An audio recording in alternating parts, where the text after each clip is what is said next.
some Agile concepts. Is really for an Agile Scrum team, you got three main components. One is a product owner, which is typically more technical.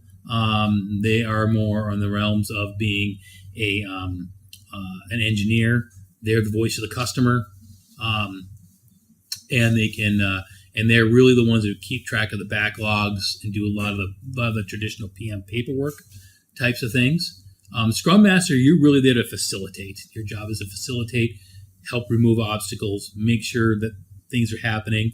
A lot of times, at least in my Scrum team, I did provide a lot more leadership because I am a PM and I can't just sit there.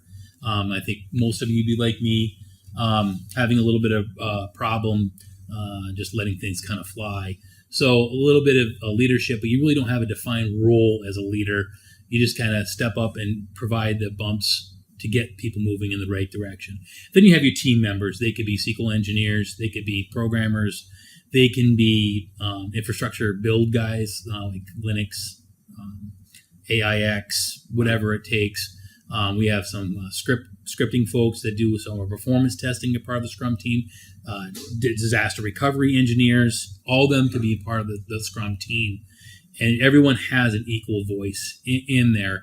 And the idea behind the Scrum team really is to have self-forming teams. There's no right or wrong way to do things other than making sure you keep the proper cadences that are required for Agile, which is really having daily scrums, having your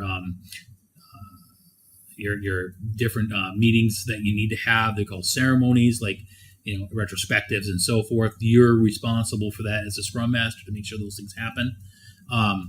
But for the most part, the team is self-forming and it's self-leading.